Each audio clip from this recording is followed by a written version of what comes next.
Shriji food. હું છું મનીષા ઠક્કર. આજે આપણે સાંજની નાની મોટી ભૂખ માટે કે જમવાની સાથે સર્વ કરી શકીએ એવી સરસ મજાની ટેસ્ટી અને મસાલેદાર પાપડ ચૂરી બનાવીશું. તો ચાલો આને બનાવવાનું શરૂ કરીએ. સૌથી પહેલા તો આપણે આના માટે અડદના પાપડને શેકી લેવાના છે. તો અહીંયા મેં સિંગલ મરી અડદના પાપડનો ઉપયોગ કર્યો છે. આના બદલે તમે ડબલ મરી કે પછી જીરા મરી આવે છે એ પાપડ પણ લઈ શકો છો. અને અડદના પાપડ સિવાય તમારે મગના પાપડનો ઉપયોગ કરવો હોય તો પણ કરી શકાય. અત્યારે પાપડને આપણે ગેસ ઉપર શેકીએ છીએ, પણ તમારે આને માઇક્રોવેવમાં શેકવા હોય તો પણ શેકી શકાય. આ રેસીપી દરેકના ઘરમાં મળી જાય એવી જ વસ્તુથી સાથે જ ખૂબ જ ઓછા સમયમાં બનીને તૈયાર થઈ જાય છે. તો આને તમે સાંજના નાસ્તામાં કે પછી લંચ કે ડિનરમાં જમવાની સાથે પણ સર્વ કરી શકો છો. તો પાપડ તમને લાઇટ કે ડાર્ક જેવો પસંદ હોય તો તમારે શેકી લેવાનો. તો આ રીતે જેટલા પણ પાપડનો તમારે નાસ્તો બનાવવો હોય એ પ્રમાણે પાપડ શેકીને તૈયાર કરી દેવાના. તો અત્યારે મેં 3 પાપડ યુઝ કર્યા છે. પછી આની સાથે જ આપણને જોઈશે થોડી મસાલા સિંગ. તમારી પાસે મસાલા સિંગ ના હોય તો ઘરમાં જે આપણે સિંગદાણા વાપરતા હોઈએ છીએ એને પણ તમે શેકીને પછી છોલીને યુઝ કરી શકો છો.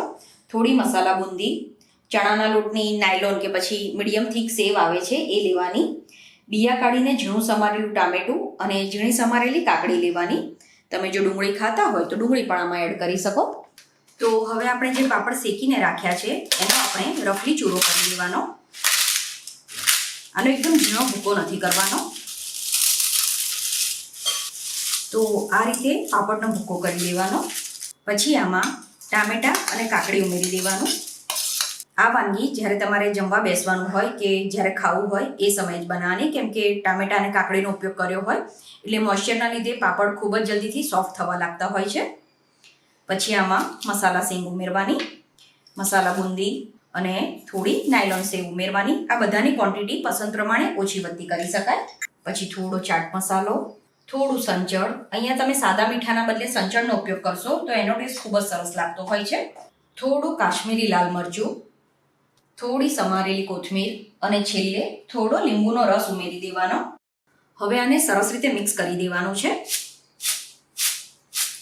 તો આ આપણી એકદમ સરસ મજાની ટેસ્ટી અને ફટાફટ બની જતી પાપડ ચૂરી બનીને તૈયાર છે. તો તમે પણ આ રીતથી આ રેસીપી બનાવીને જરૂર ટ્રાય કરજો. આઈ હોપ તમને મારી આજની રેસીપી પસંદ આવી હશે.